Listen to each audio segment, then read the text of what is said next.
A very good evening to one and all. This Honorable former Chief Minister of Maharashtra, Mr. Prithviraj Chavan, respected Recording in Admiral progress. Swaminathan and his wife, other distinguished invitees, the distinguished chairman, the president of the Chamber of Tax Consultants, Jayant Bhai, our speaker for today, Mr. Sundeep Waslekar, and ladies and gentlemen, both online and offline, and those who are not only there nationally but also internationally. I'm told a lot of people would be joining in. So this is truly a global lecture meeting on a topic which basically deals with the global challenges which the world will face in the coming years 26 and beyond. A very offbeat topic for chartered accountants like us. But now nothing is offbeat because geopolitical tensions or geopolitical considerations are now an inherent part of the life of finance professionals and chartered accountants like us. While some of the things we can foresee what may happen, there are certain changes which may be difficult for us to comprehend, which I am sure the learned speaker for today will decipher for us. My mind just goes back to the pandemic 5 years back. Because when the pandemic set in, it was entirely a black swan event. Nobody could have imagined the changes which it has brought upon.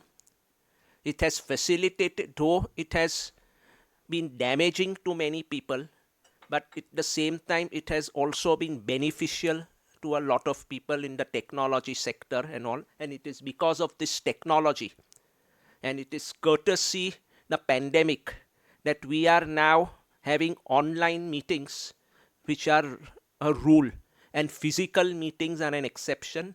So in the midst of all this, having all of you physically present itself is an achievement. I won't delve into the topic because I'll leave that for the distinguished speaker. I would just like to give all of you present here, both online and offline, a brief introduction of the Bombay Chartered Accountants Society, or what we refer to as the BCAS.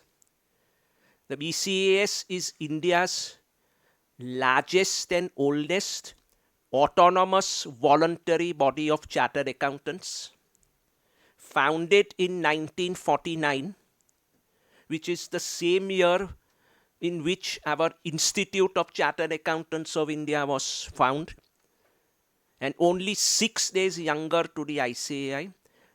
We started on 6 July 1949 as against the ICAI, which started on 1st July. So our history is almost synonymous with the history of the ICAI.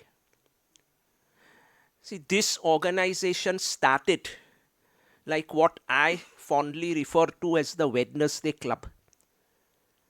And when I mean Wednesday Club, I mean that a group of chartered accountants met on Wednesdays over a cup of tea and lot of things, occasionally held lecture meetings. So this legacy of having lecture meetings, normally our lecture meetings are generally held on one Wednesday of every month, but it's not sacrosanct. So today we are holding it on a Friday. Of course, it depends upon the convenience many times of the speakers and other logistical consideration. So this meeting and program is really an offshoot of that legacy which started 77 years back. We are in our 78th year. What are the three main? There are three main pillars of the BCAS. The first and foremost is the education, knowledge and content which we disseminate through various formats of programs like lecture meetings, webinars, residential refresher courses, what we call RRCs, where we were the pioneers, and on both technical and non-technical subjects, under the guidance of 9 technical and non-technical committees on various areas like accounting and auditing, tax, indirect tax, and so on. Totally in a year, we cover about over 5 lakh learning man hours. So we have a program almost on an average every third day in the year. So you can imagine the depth of our programs. And the other important thing is that these programs are generally very well attended, even though there is no CPE requirement which the corresponding programs of the ICAI have. The second pillar is the publications, divided into 2 parts. The normal publications, which again come out under the guidance of committees on various technical and non-technical topics, and the Bombay Chartered Accountants Society Journal, what we very fondly refer to as the BCAJ.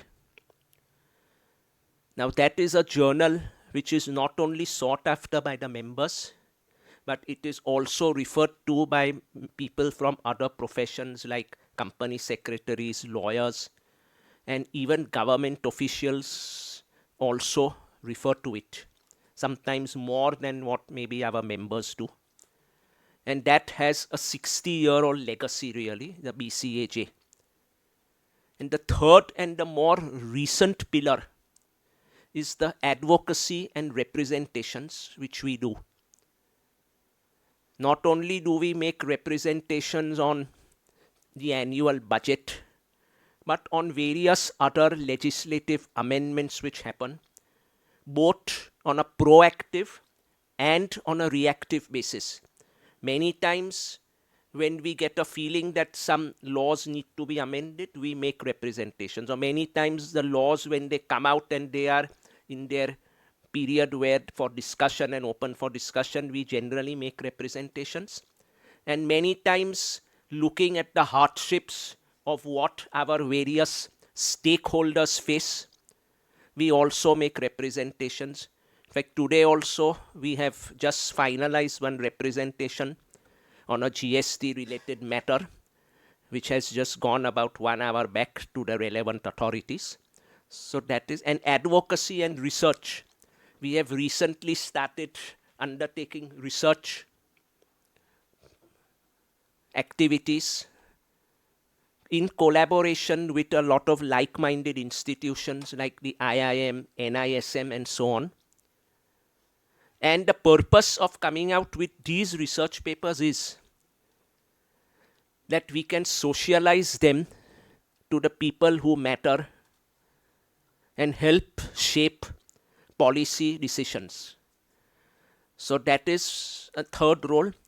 And over and above that, to top it all, as part of our professional social responsibility agenda, not only do we undertake a lot of non-technical programs under the guidance of the HRD committee, but also we have a separate CSR arm of ours, which is known as the BCAS Foundation, which undertakes a lot of social activities in the field of education and environment primarily, undertaking tree plantation drives, sponsoring students' education, and so on.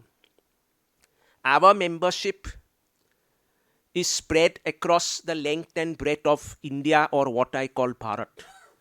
So though our name may be the Bombay Chartered Accountants Society, we really are now a pan-India organization across nearly 400 towns and cities, having around 12,500 members, and more than 50% of our membership is now outside of India.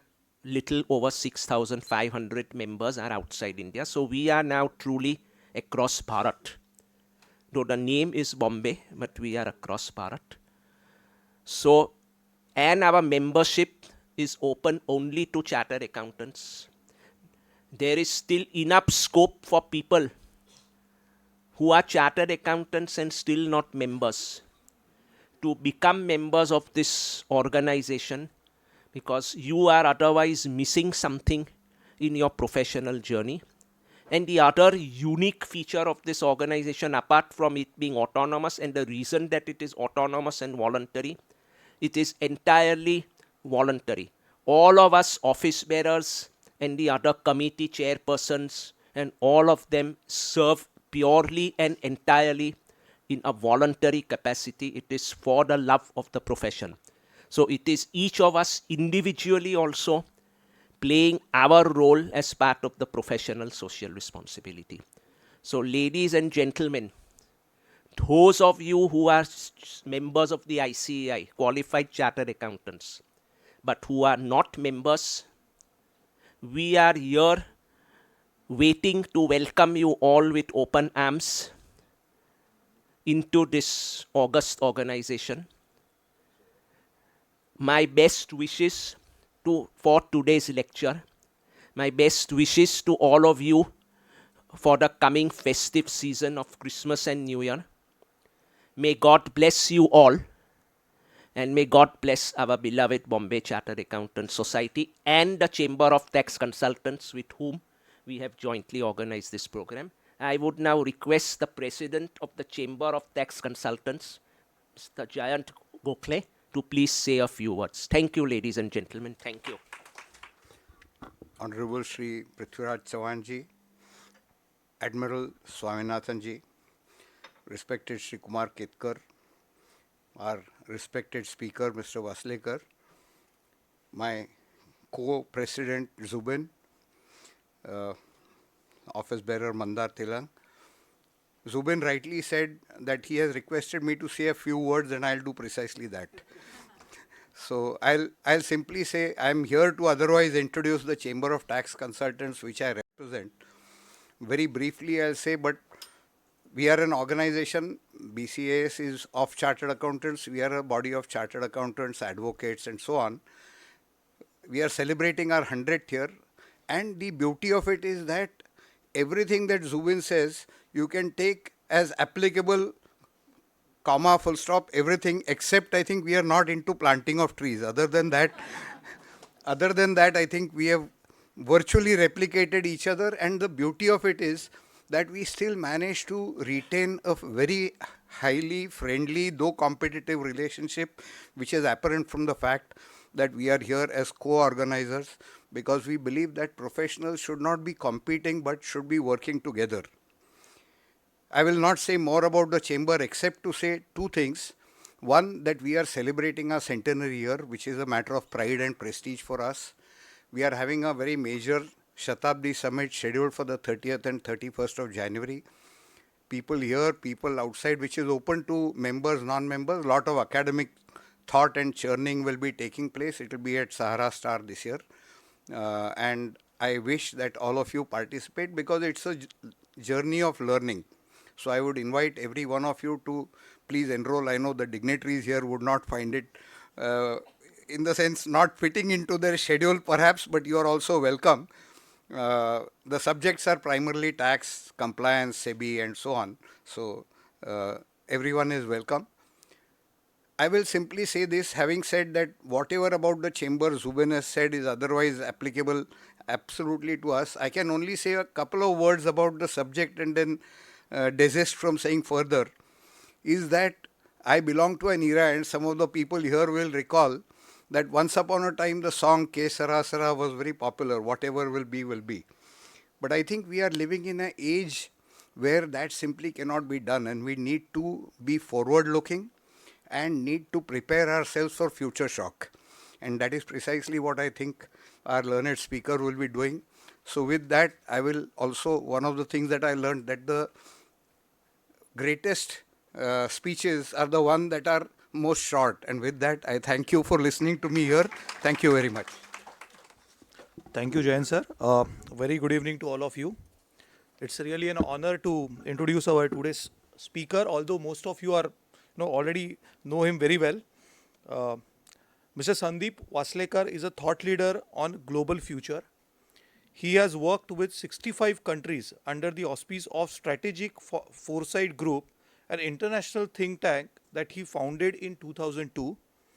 He is the author of A Word Without War, published by HarperCollins India in the year 2022 and published in French as Entre Guerre et Paix by CNRS editions in 2023, in Spanish and as Un Mundo Sin Guerra by Nola Editors in 2025, and in Marathi as Yuddha Nakarnare Jag by Rajhans Prakashan in 2025. He is also the author of Eka Dishecha Shodh, a best-selling book in his native Marathi language with 25 editions translated in Hindi and Urdu. He is a practitioner of Track to Diplomacy since 1990. He has mediated in geopolitical conflicts in South Asia, those between Western and Islamic countries, on deconstructing terror, transboundary water conflicts in Africa and Middle East, and nuclear risk reduction between the 5 permanent members of UN Security Council. Since the beginning of 2025, he is involved in Track 2 processes to shape global AI governance. He was invited to address the United Nations Security Council's 7,818th session focused on water, peace and security. His policy concepts have been discussed in the UN Alliance of Civilization, World Economic Forum at Davos, Quai Address, European Parliament, Indian Parliament, UK House of Commons and House of Lords. He has been quoted in more than 3,000 media articles from 80 countries. Mr. Waslekar read Philosophy, Politics and Economics at Oxford University from 1981 to 1983. He was conferred Doctor of Letters honoris causa of Symbiosis International University by President of India in 2011. With this short words, I welcome Mr. Waslekar and I request him to take the session forward. Good evening, and good evening to everybody here, and namaskar to all those people who are joining us online, because they are in different parts of the world. Since people online are waiting, I'll cut all the formalities and I'll start with the substance. In 1930, about 95 years ago, Antonio Gramsci, he was an Italian philosopher. He was arrested by Mussolini. And when he was in the prison, he used to write his diary. And in 1930, he made a remark in his diary. The old order is dying. The new order is yet to be born. And this interregnum, this time, this is the time for monsters. I would say, if I look at the current period, and if I look at 2026, I remember Gramsci. So I'm not going to talk about everything that's going to happen in 26. Obviously, it's impossible. But I will just identify 3 or 4 drivers which will bring about major global changes in 26 and beyond.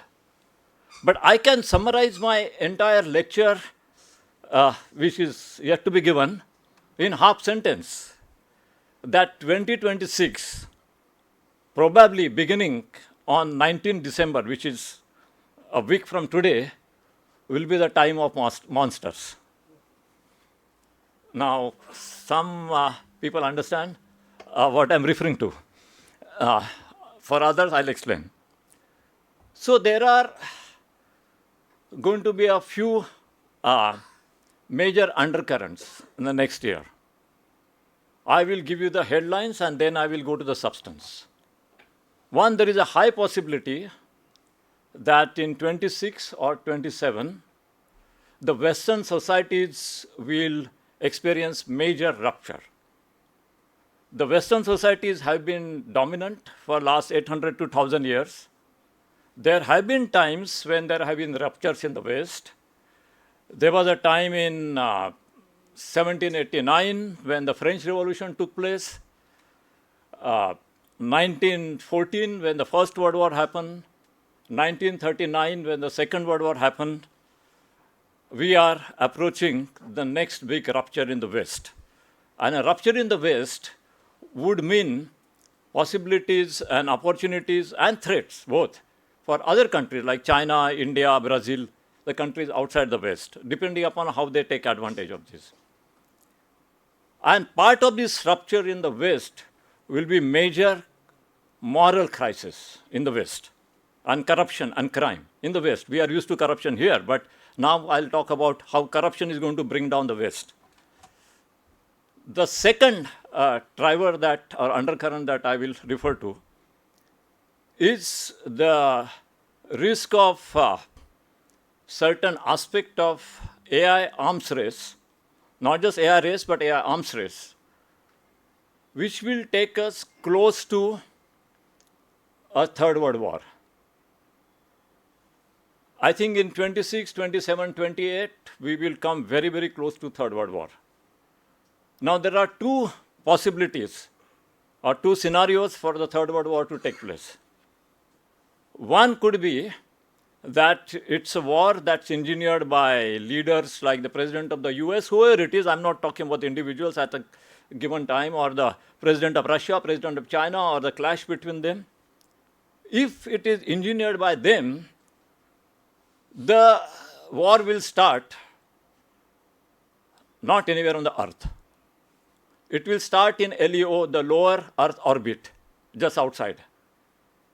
It will last for 10, 12 hours. It will destroy a lot of the infrastructure, but I think a lot of the humanity will survive. Earth, human civilization will get a setback of maybe 20, 30 years, but will survive.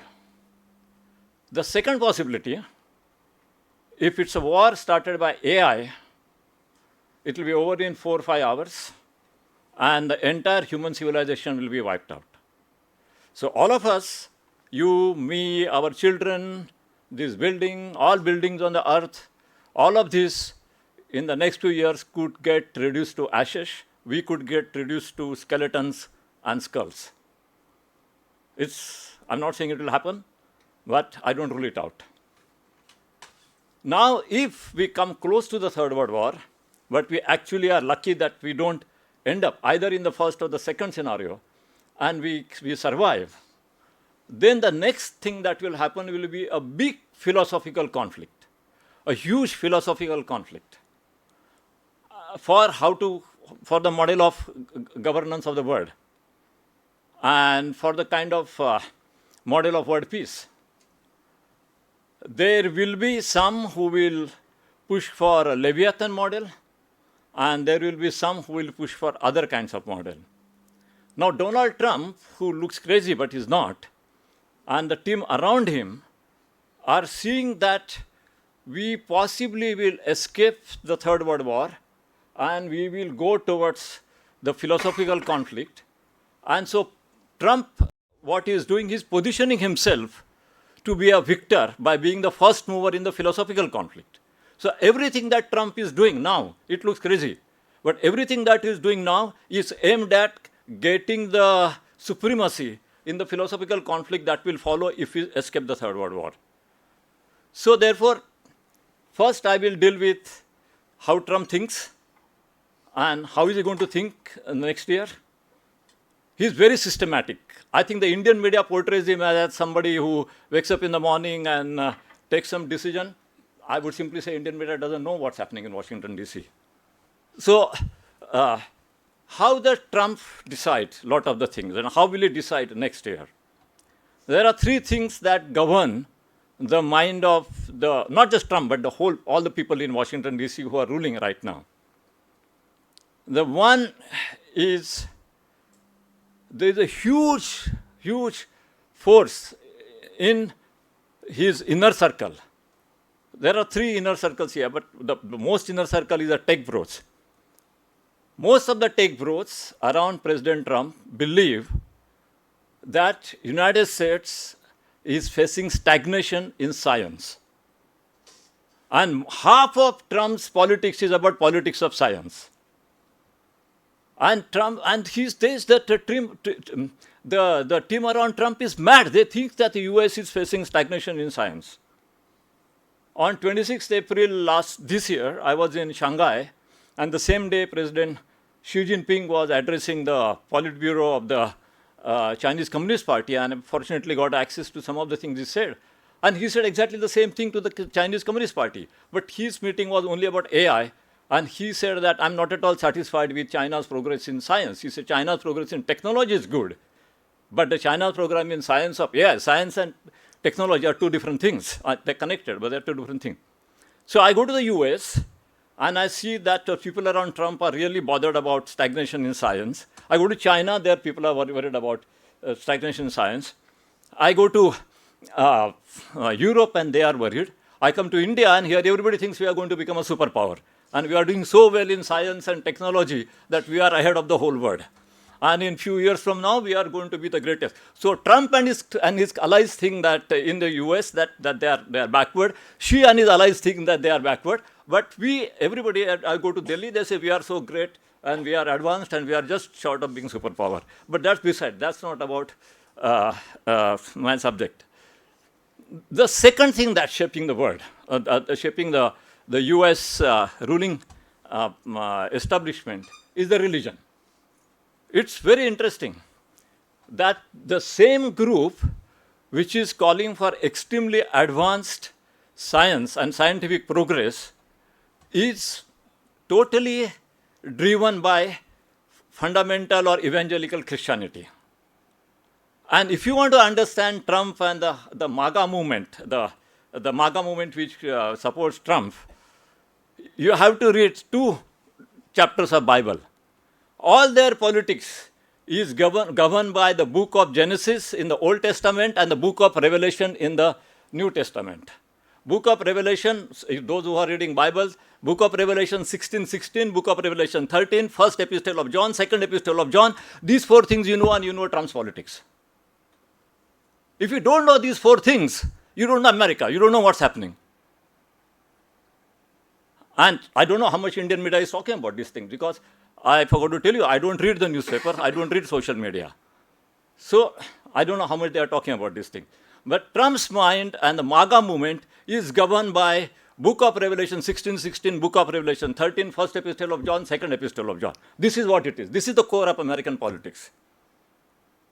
And the third, which drives Trump, is and the MAGA movement, is greed.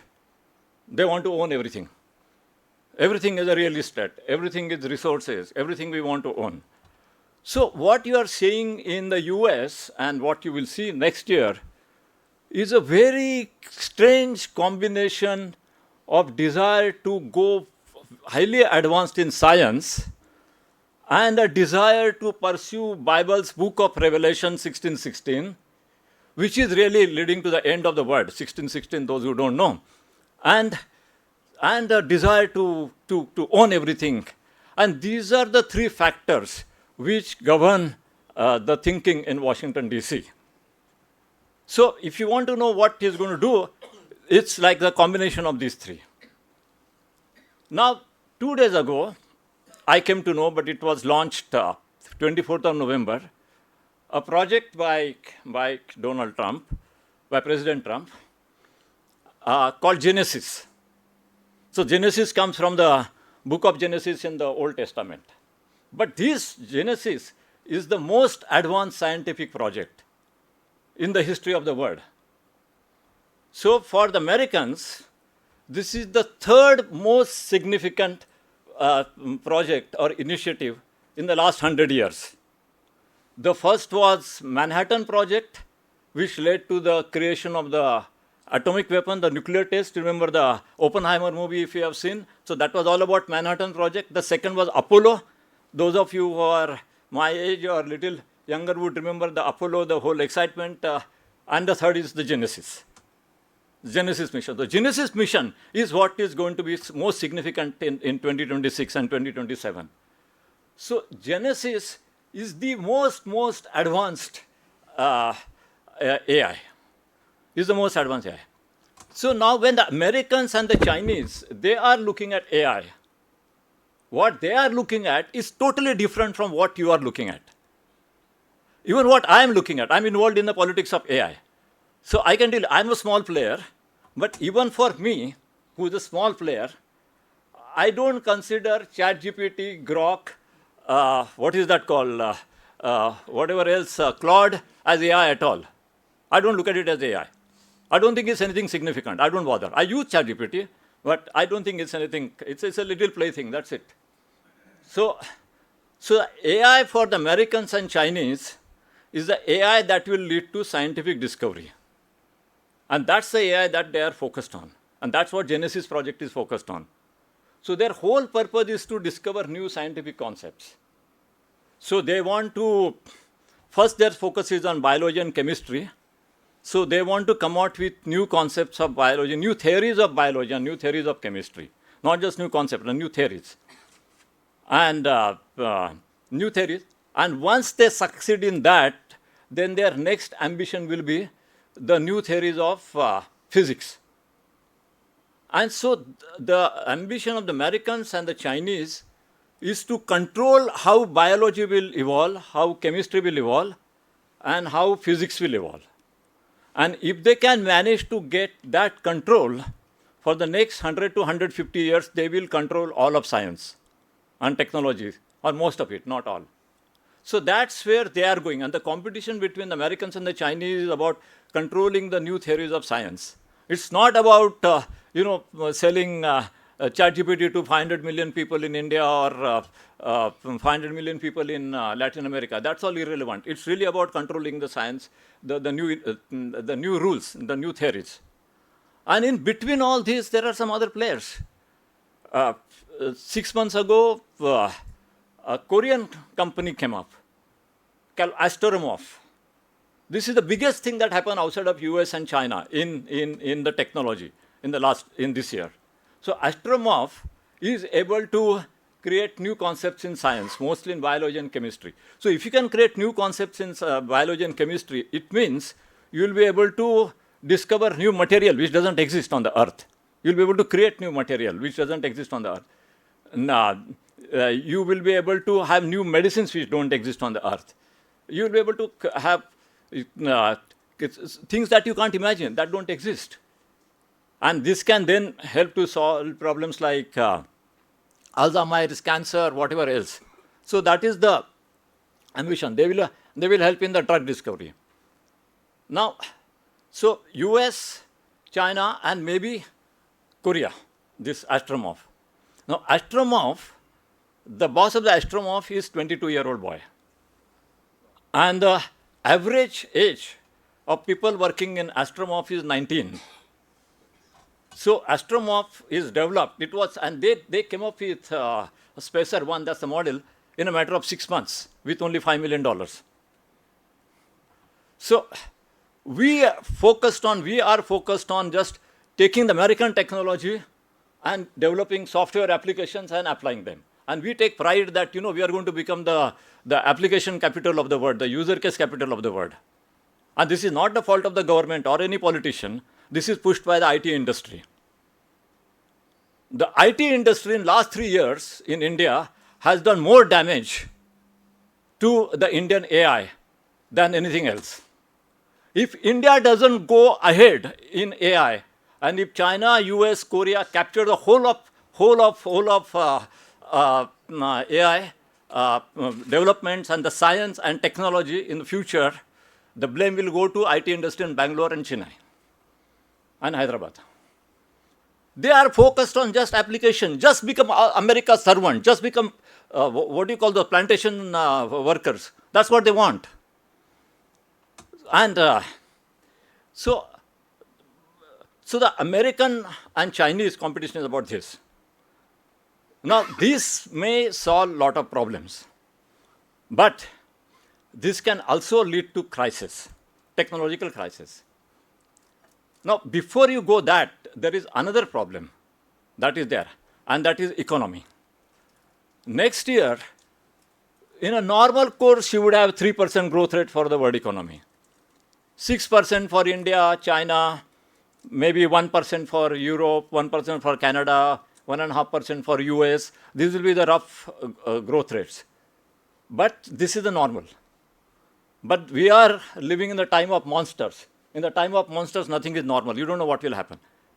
There will be massive investments in the AI infrastructure, and maybe the growth rate will shoot up quite a lot, and there will be massive shocks also in different sectors. So in the end, we don't know what will happen. And the biggest problem will be in Europe. Europe is drying itself completely because of this Ukraine war. They are spending all their money on Ukraine war because they have got this ghost in their head that Russia is going to occupy them. There is a big fear of Russia that's being created. I don't know how many of you know that, especially for the benefit of our international audience, Ukraine and Russia had signed a peace agreement within 1 month of Putin's invasion of Ukraine. The invasion took place on 22nd February 2022. Ukraine and Russia initialed a peace agreement at the end of March 2022, within a month, in Istanbul. And this agreement was going to be finalized by Zelensky and Putin, the two respective heads of states, in April. Then first week of April, Boris Johnson, who was then the Prime Minister of Britain, flew to Kiev, and suddenly Zelensky backed out of this. What were the reasons? We don't know. I have seen the terms of this agreement. I have seen the draft of the agreement. And I have met the person, the Turkish foreign minister, who was present as the first witness while signing. These were extremely good terms for both the parties to create long-term peace. Putin had agreed to pull back all his forces back to the border of 21st February, the day before the invasion. He had agreed. The area of concern was Donbass, the Russian-speaking area, that they had agreed to put under the UN. And Putin's Russia's main concern about Ukraine's NATO membership, Ukraine agreed not to join NATO. These were extremely good terms. There were two sticky points about weapons and all that, but those could have been negotiated. The war could have ended. Since then, 1 to 2 million people have died. All these lives would have been saved. But now Europe is driving itself down and down. Most of China, India, Asia, Africa, Latin America, most of these people have stayed neutral. And I think Indian government took an extremely wise decision of staying neutral, because it would have been crazy. There were tremendous pressures on Delhi to join, especially to join the western side. There were tremendous pressure. And it's to the credit of the government they didn't fall into the trap. But Europe has fallen into the trap, and they are putting in their money. Their budgets can't be managed. Now the next step is France and Germany have announced initial voluntary program to recruit young boys of 18, 19-year-old and send them to the troops later, to the front line. Not yet, but in the future. And that's the direction in which they want to go. They are not able to hurt Russia at all. There are businessmen here, Jyotindra and others, who go to Russia and they know how vibrant Russian economy is. I don't know how many of those Europeans are actually going to Russia, and they should come to Mumbai and meet these people and find out. So they think that they will bring Russia to its knees, but instead they are trying to send their children. Now, how many mothers are going to be willing to send their 18-year-old sons to the front line, knowing what's going to happen on the front line? So if Macron and Merz, the two, and Ursula von der Leyen, if they insist on sending these boys, recruiting, conscripting, and then insist on sending these boys and spending all their money, I mean, in these countries there is a problem with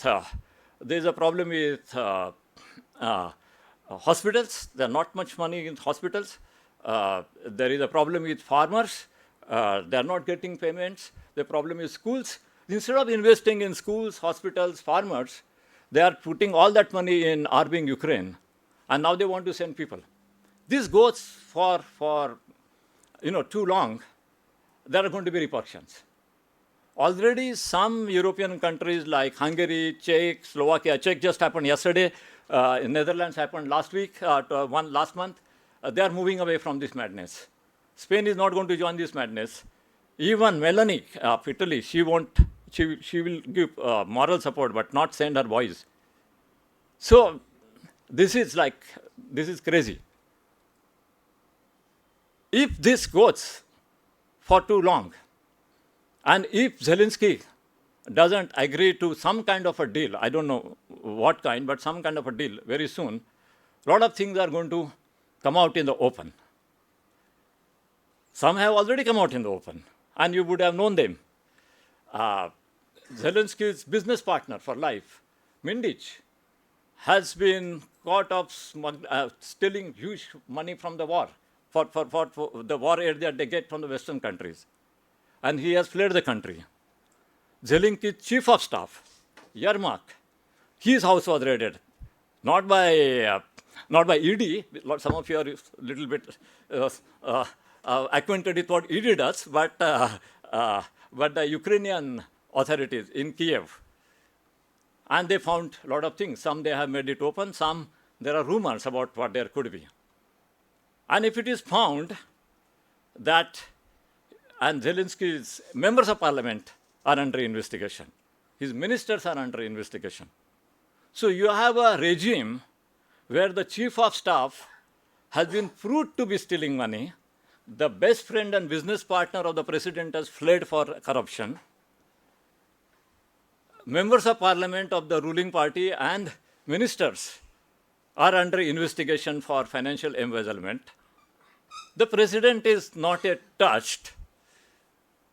If it is found that the money trail doesn't stop there, but it goes further on, and if it is further found that some of the key people don't only have Ukrainian passports, but they also have passports of 2 other countries which I shall not name in a public lecture, then the people of Europe will ask the question, why are our leaders supporting this corrupt ring?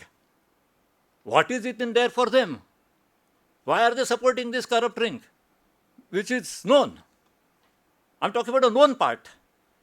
I'm not talking about the unknown part. And so these questions are going to come up. I won't say exactly the second French Revolution, but something, a shorter version or smaller version of that could happen. So in 26, we are going to have a serious downturn in a serious shake-up and serious ruptures in the Western society. Now, China can take advantage of it, India can take advantage of it, but it depends upon how smartly you conduct yourself. And how you conduct yourself, how you make your partnerships. Currently, there is a lot of pressure on the Indian government, right now, as we speak, to make one mistake.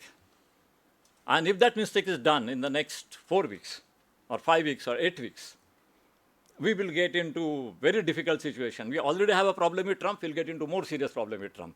We have good relations with Putin, but we'll get into problem with Putin.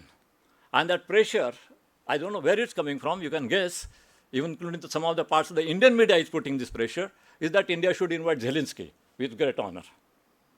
We fall into that trap, and India will have a tough time next year. There is a pressure, I understand the pressure. But we fall into that trap, and we will have tough time next year. We'll have tough time with Americans, we'll have tough time with Russians. That's what will happen. Now, this is about the political economic crisis. But while this is going on, the technological advancement or the scientific advancement is moving very, very fast. Because see, I told you in the beginning that the whole problem, or the root of this whole problem is the feeling in the MAGA movement that the US is lacking in the scientific progress. And same thing with the Chinese. They think that China is lacking in the scientific progress. And so their focus is really on the science. So Peter Thiel, who is one of the top thinkers or the real brain behind Trump, I mean, if you want to know how Trump is thinking, you go online and see what Peter Thiel is thinking. So he's one of the key, not Elon Musk. Elon Musk is the student of Peter Thiel. So It's Peter Thiel who is kind of a thought leader. Now, he's the one who first came out with this idea that America is stagnating. You know, that movement is called Make America Great Again. So that again, have you ever asked what do you mean by again? So that again is Peter Thiel's idea. That again means when we are progressing in science till the man landed on the moon, which was 1969. And so their theory is that after 1969, first 21st July, we are stagnating. We mean America is stagnating. Of course, there has been computer, there has been internet, there has been social media, but this group thinks this is all nothing. That really have to be like to the core of the science. Now, this scientific advancement is moving at an extremely fast pace. And the new models, AI models, and so their focus is now on AI, because they think it's AI that's going to lead ahead. So the new AI models which are coming up have tremendous potential for danger. If you talk to people in Delhi in the AI policy, they will say, oh, the problems with AI are it will replace jobs, or it does pornography, or it does, what is it called, bank fraud, and those kinds of things. These are genuine risks, but these are, I would call, operational risk. So, but the real risk of AI are four. One is a global risk, but in the case of India, it's extremely serious. And that is AI already has a capacity, not future, already has a capacity to enable anybody with a basic knowledge or expertise in a laboratory to synthesize chemical weapons and biological weapons. This already exists. This is admitted by OpenAI, by XAI. But when it was revealed that they have the capacity to develop the biological and chemical weapons, they decided to roll back. So O4 model or O3 model of OpenAI has this capacity. So they decided to roll back. So last time we had a terrorist attack in Pahalgam or Delhi or whatever, in future, Pakistan won't have to send, because they have, I mean, I can say confidently, they do have evil intentions towards India. They will not have to send anybody through the forest of Kashmir. All that is required is a guy who knows how to bypass. It's called jailbreak. Jailbreak the O3 model, and you can obtain elements, ingredients here and there, and you could have a chemical attack in front of the stock exchange, or a biological attack. This is already within the realms of technology, but it's controlled. It's highly controlled. So it's not that easy. But Mr. Puranik is here. He has been in the Force One in the anti-terrorist squad. He knows if you are smart, the terrorists are always one step smarter. So that's one. The second risk is bigger than that, and that risk is currently the nuclear weapons. They are not, the launch function of nuclear weapon is not controlled by AI. This I know. I was chairing the talks between the P5 countries on AI nuclear convergence. But the decision support system, which will give input to the launch commanders, has AI embedded in it. And there is a risk that an advanced AI, which doesn't exist today, but countries are trying to develop, that advanced AI can break into the decision support system.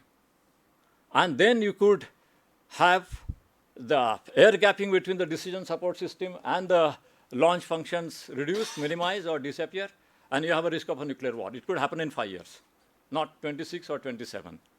Not nuclear war launched by the president of US or Russia, but nuclear war launched by some terrorist or somebody who manages to enter or a hostile state which manages to enter the decision support system. The third AI, which is even more dangerous than this, is the out of control AI, out of human control. And that is what will be come in the future. So if you look at these developments that are taking place, and if you escape any kind of major conflict because of the political erosion and economic erosion, the combination of that, we run a risk of an accidental war triggered by AI.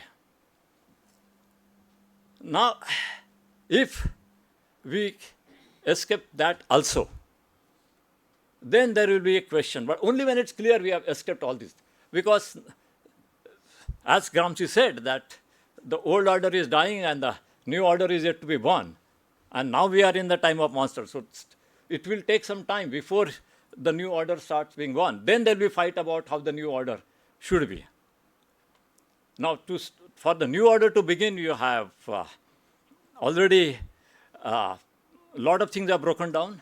There were arms control treaties. They have all broken down. There is the last arms control treaty standing on its feet, which will be negotiated in December by the President of the US, President of Russia, if they decide not to negotiate it. You have an arms race, nuclear arms race out of control from January next year, 13 months from now. So that's the New START treaty. So that's, you have no institutions, UN is not able to solve any conflict between big countries. UN is okay to solve conflict between Ethiopia, Eritrea, even that they have not been able to, that they have been able to, but not between Egypt and Ethiopia. So we have a serious problem there. So there will be then the questions of how do you have the new order if you escape all these wars, artificial war, triggered war, previous war.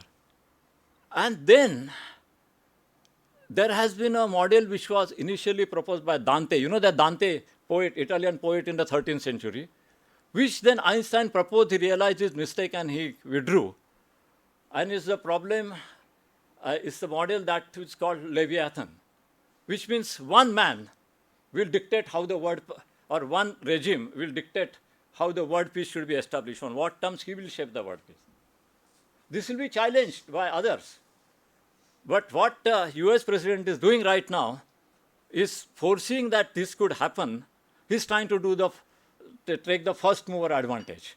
So that's why he wants to solve this conflict, that conflict, that conflict, that conflict. He wants to say that, he is the one who is going to be the Leviathan, who will be solving all the conflicts, who will create the order. This won't go that easily, but like in market, many of you have clients who are in the market, it's the first mover advantage. You move in first, you get a lot of advantage. It always doesn't work, but you try. So that's what is going to, and that's what is likely to happen. In the meanwhile, what happens?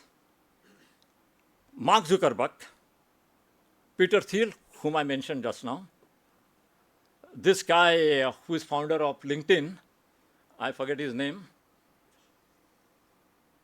Bezos, you would know Bezos, Amazon founder, but not Google founders and not Elon Musk.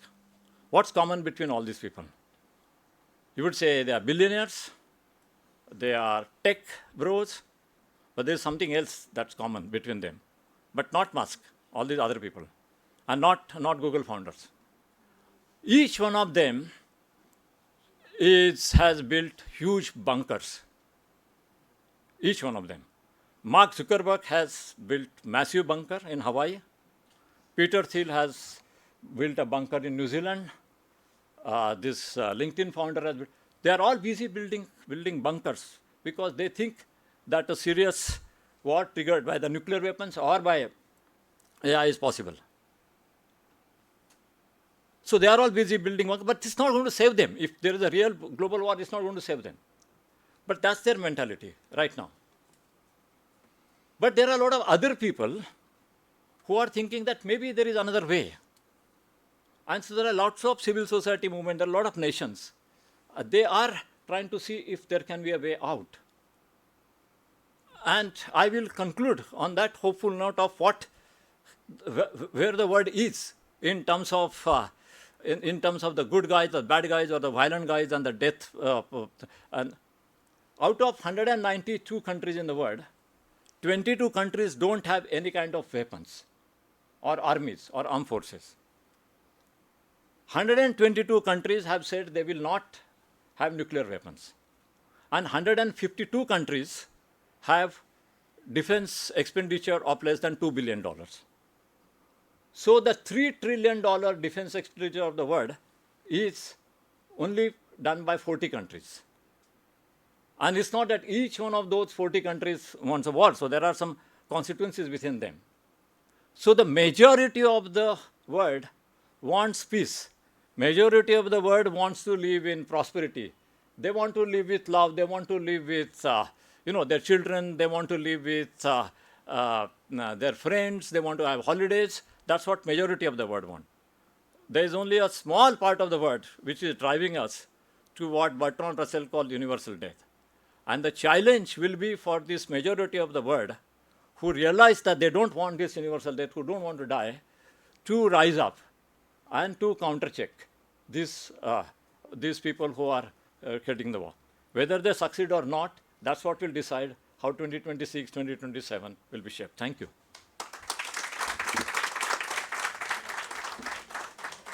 We can have a couple of questions first from the offline audience here. Hello Sandeep, I am Chirag Doshi. Just wanted to know, in this whole scenario, on one side we are listening about this destruction, but the other side we are looking like Dubai, Saudi, they are going on a spree which says that, the GDP, the economies, anybody who comes here is going to be like a billionaire. And never talking about all this, dark web things. So how do you see these two different kind of worlds grooming up? I just came from Doha. I was in Doha 2 days ago. And they invited me for a strange reason. That there was a roundtable or meeting, closed door, of the top strategic experts from the Gulf countries. UAE, Saudi Arabia, even Iran and this country. And since I had done work on water earlier, they wanted to ask me a certain question. That there is a scenario, if that happens overnight, and this is what the leaders of this country told me. This is not what, in fact, I was not aware of the acuteness of this scenario, that overnight, Dubai, Bahrain, not Dubai, whole of UAE, Bahrain, Qatar, and to some extent Kuwait will be finished without a single bomb being dropped on them. Without a single bomb. Their economies, their life, everything will be finished overnight in a matter of maybe 72 hours. So what is that scenario? If there is a war between Israel and Iran, and if the Bushehr nuclear plant, which is on the shore, near the shore, if that is bombed,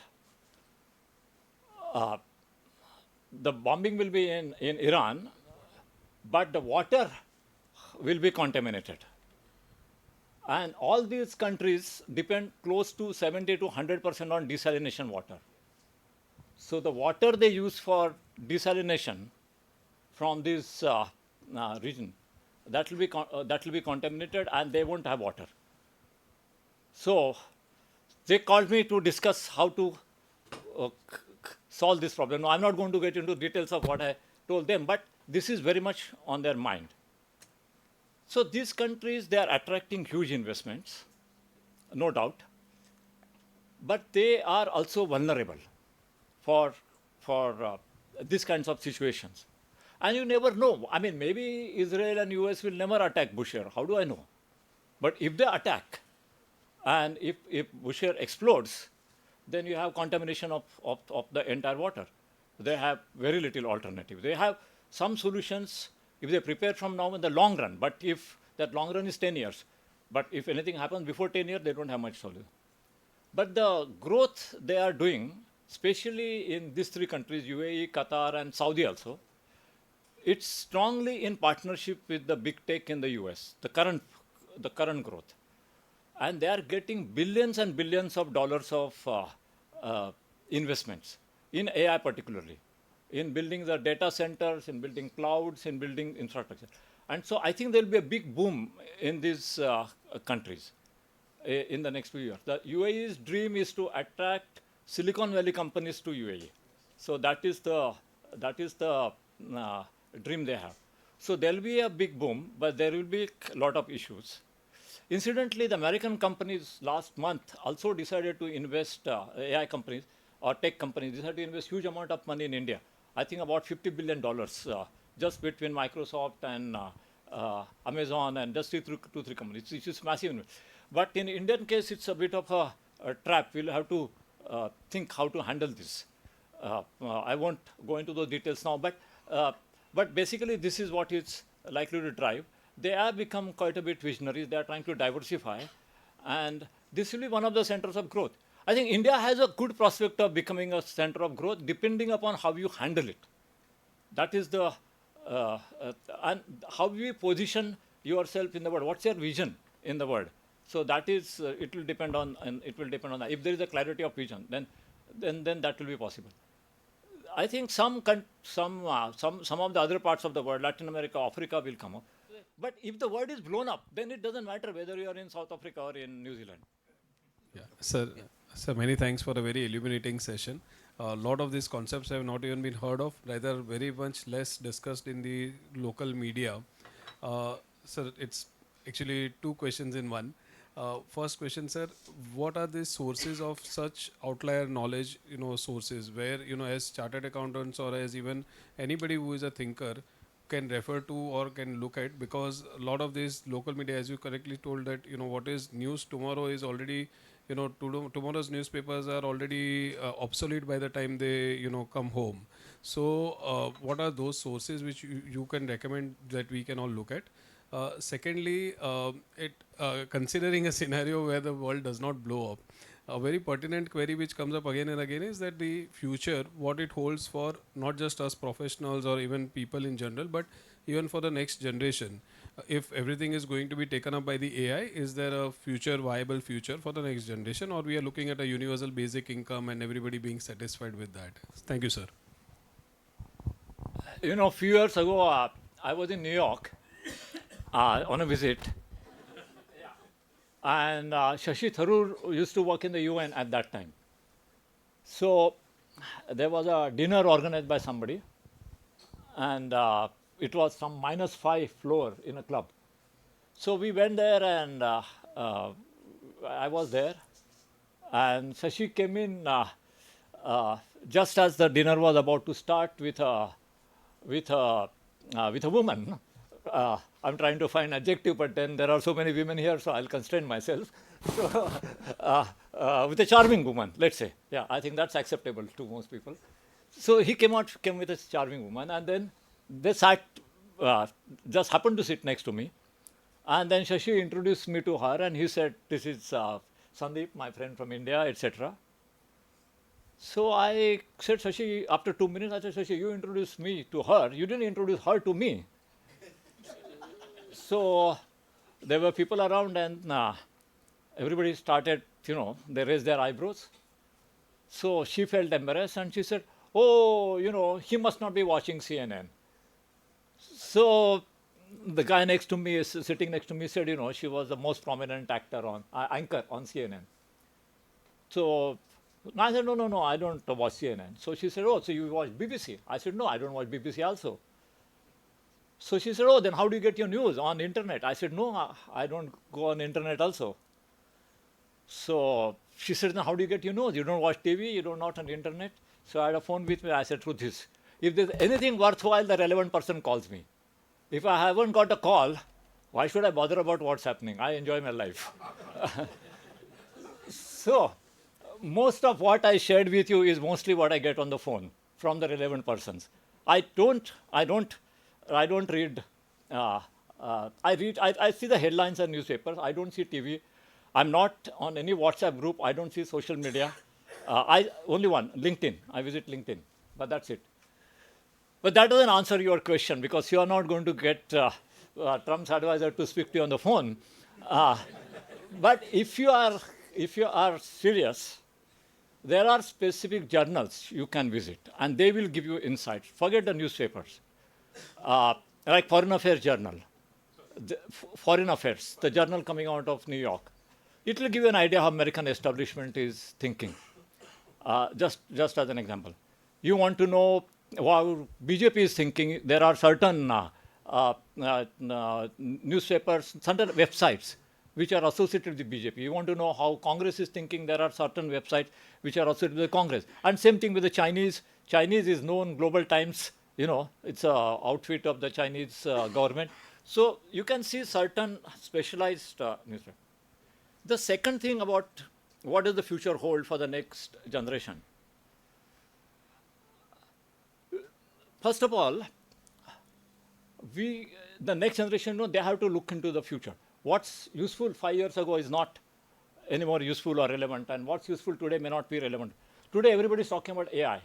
I think in 5 years from now, AI will fundamentally change. In fact, already now today, as we talk, December 12th, all the top scientists who are working in AI, all the top scientists, I know some of them personally, all the top scientists, they have totally moved away from LLMs. All the top scientists. So Jeffrey Hinton, Demis Hassabis, Fifi Lee, Yoshua Benjo, all the top scientists, you can check these names on the net. All of them, none of them are interested in LLM anymore. None of them. They are all moved away from LLM. LLM is a dead game. It's an old game.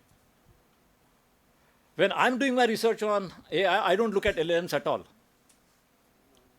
I think it's an old story. So if that's already on 12 December 25, what will be the word in 2030? I think if you have a daughter or a son who is going to look at the future, ask them to look at what will be the progress of neurolithic algorithm, neurosymbolic algorithm, and neuromorphic computing. These are two different things. They both have neuro, but they are two different things. Neuromorphic computing is hardware, neurosymbolic is the software. That's where to look at. Quantum is another thing to look at. Word models, that's another thing to look at, if they are in technology. The challenges, and I hinted in my speech, there's going to be a lot of demand for psychology, a lot of demand for philosophy. This technology cannot do. Technology can even do acting, or not acting, but they can improvise some of the creative activities. So there are things which will not be touched by technology, which will be important. They will have tremendous scope. Solar energy.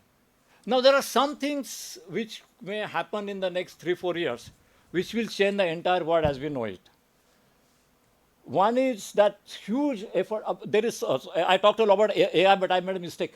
There is another field which is moving fast, and the Chinese and the Americans and the Koreans are looking at it, is the space. Now in space, the biggest effort is being made to see if you can create energy out of space. Means solar energy, but if you can harness it in the space. So with very small investment, if you create a space station which is like kind of 10 kilometer to 10 kilometer, which is nothing if you look at the whole world, 10 kilometer to 10 kilometer is big, like if you look at the city, but you can probably have electricity which can be sufficient for the entire earth. Now, if you have that, you are going to have one thing good and one thing bad. The good thing is the whole world will have cheap electricity. The bad thing is that 3 people will control it. They will decide whether you get that energy or not. Because who has the ability to... Now, if you look at it from an Indian point of view, I think one of the best things that India has done is the space. India is one of the top highest ranking countries with a lot of capability, that also at low cost, in space. And one of the two technologies which will determine the future of the world one will be AI, one will be space. And in space, India is doing brilliantly, and if India even improvises on what we are doing and look at some of those things, I think India will be one of the shining stars in future. But on AI, we have trapped into the trap of the IT industry, and there we are behind. But space can help India to come up. But for young people in general, there is a lot of scope if you don't die together. In philosophy, in languages, in literature. See, at any given time, you want to hear a nice poem. And a poem written by ChatGPT is different from a poem written by a real poet. You always know the difference. It's like you've in love, right? You know the difference between the plastic love and the real love. So it's similar. So you will know the plastic poem and the real poem. So so they will be, interest in literature. They'll be interested in painting. They'll be interested in all these things. So there will be, perhaps the word will be much better. It will be very creative. Word will be, lot of disease will go, but the disease is such a thing, a new disease comes up. You take care of one and something else comes up. But it will be an interesting word if we can do away if we can, put the monsters behind and build a new order. We have two online questions also. So first is almost what Ritvik mentioned, but on a little different line, that considering there is a flux of AI and weaponization and all of those geopolitical risks which you've just mentioned, how does the generation prepare for it? 30 years ago, not 30, 20 years ago, 2002, my colleague here, Ilmas, and we set up an organization called Strategic Foresight Group. So the underlying word is foresight, which is to look ahead. And we turned out to be one of the, I don't know, most successful, because I don't like the concept of success, but we did some of the most interesting work. And I would say the lesson from my own experience is have a foresight, look ahead, and focus on doing something which is interesting, not successful. I think some societies, including our society, are going crazy for the concept of about this success, and mostly it's measured as material success. So what happened? 3-4 weeks ago, I was invited to a college in Kolhapur. So to give a talk, and I went there to inaugurate some kind of a student festival. And the first speaker after my inaugural speech was one Dr. Katkar. Now, Dr. Katkar has developed antivirus. He started in Pune from a small workshop, and now it's a huge global company running out of Pune, is exporting to 100 countries. So the student organizers who were with me all the time, they were telling everybody to come to the lecture of Dr. Katkar, because they were engineering students and he would probably have some idea. And they were, okay, fine, yes, no, whatever. Then Dr. Katkar came and he was sitting. And then suddenly there was a hustle bustle. So I asked the student organizer, what happened? They said, oh, they all want to come to the lecture. So I said, what happened? He said, Dr. Katkar came in a green, what is that? Green Porsche. And so the students started asking, oh, whose green Porsche is that? So the student organizer said, oh, that green Porsche belongs to Dr. Katkar. Oh, then we must come and meet Dr. Katkar. So the man who developed antivirus out of nothing is of no interest. But his green Porsche standing outside is of interest. This is how our values are screwed up. I can tell you one thing. And this is the mindset we have to get in. In 2010, my book became a hit in Marathi, Ekadishita Shodh. And I got something like 5,000 to 6,000 letters from across Maharashtra. Different age groups, different towns, different villages, different education background, different geographies. But almost 6,000 letters had the same draft. Can you believe it? Sent over a period of 3 years. 6,000 letters coming from different villages, different towns, written at different times, different age group, different background of people. All of them had the same draft. And up to 6,000 I read the letters. After that I stopped reading because I know what the letter says. And the draft is like 3 parts. The first part, I liked your book, you are my favorite author, you are so great, blah, blah, blah, blah, blah. Okay, so he has done his purpose of writing to me. Second, I'm so and so, this is my background. So, the third para, and since I'm so great, I can do a lot of great things. And since you are a popular author, Mr. Chauhan is a chief minister, can you take me to Mr. Chauhan? Then only I can change the whole future of Maharashtra. Now they don't know that Admiral Swaminathan is also a close friend. Otherwise they will say, you take me to Admiral Swaminathan and we'll change the future of entire Navy. just sitting in the village in Maharashtra. So the point is, everybody, our society is looking for success, for gain. I'm not saying serve the country and don't look after yourself. I'm saying that we have to introspect and we have to see how do we define life. If we define life in terms of success and failure, we will never reach anywhere. If we define life in terms of right or wrong, we will reach somewhere.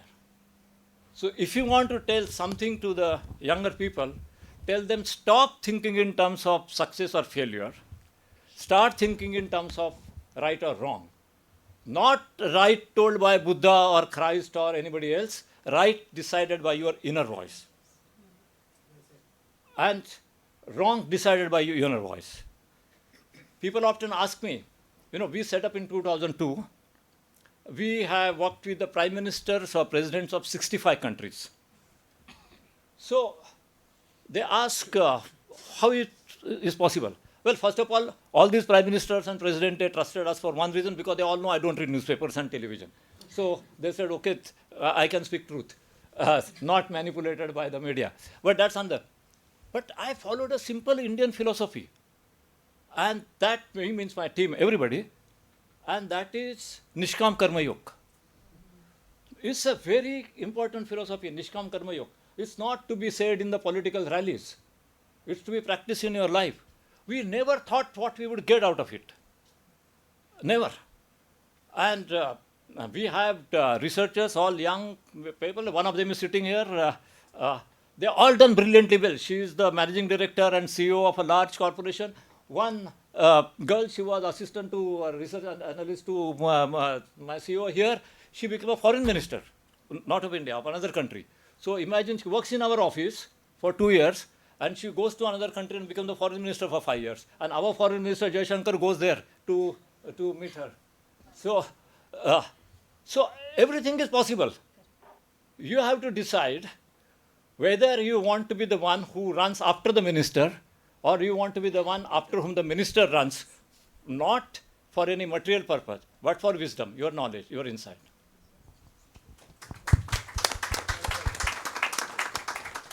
That's very interesting thought. And since we are a group of all chartered accountants, so there is one question that CAs right now are using AI as an enabling tool. We use AI almost everywhere, wherever we can for the practice in a significant manner. But your view on AI, would you think that AI would replace the entire profession altogether? Is that a possibility? I don't like to talk about anything I don't know. This is something I don't know. I am dealing with the extreme risk of AI, which have implications for global security and national security. I don't honestly know what it means for medicine, some parts, but what it means for chartered accountants, what it means for business, I don't know. And I won't like to say something I don't know. Appreciate it. You can putting over to Kinjal for the announcements and the vote of thanks after a very, very interesting analysis. I would say scary analysis, monsters, ghosts, and a whole lot of things. They are now a reality. But let's hope, I think, we have weathered all the storms. The most recent one even being the pandemic. So I'm sure the other things also we will maneuver them, and then nature will help us always, I'm sure. So with that, over to Kinjal for the announcements and the vote of thanks. Thank you. First of all, Mr. Waslekar, we did not know that probably the world may extend in next 2-3 months. So we've planned a lot of events in the next 3-4 months, which I am here to announce. we have three biggest, RRCs, or as we may call residential retreats or conferences, where a group of CAs come together and discuss, do a lot of group discussion, brainstorming over the period of 3 to 4 days. So we have three coming up. We have one which is on the direct tax, which is coming up in Delhi just on 18th of December. We have another one which is our members residential refresher course, which is coming from 23rd Jan to 26th of Jan. And we have our international tax conference, which is coming up in the month of April from 9 to 12th April. Beyond that, just immediately, we have our double taxation avoidance agreements, a long duration course from 15 December to 28 Jan. So all those interested could enroll right now. We have a lot of topics, varied topics, events which have been planned. So we have recently a webinar on mastering compliances with India's DBTB Act 2023, which is scheduled on 15th of December. We have our regular indirect tax and direct tax study circles, and also a specific women refresher course meant for an overall 360 development for women chartered accountants who've coming from a break, which is scheduled from 6th Jan to 19th of February. And last but not the least, since we are CAs and not so boring, also we have a cricket tournament which has been planned, which is coming up on 11th of Jan. So all our online viewers and all of chartered accountants who are present here can definitely enroll for these courses.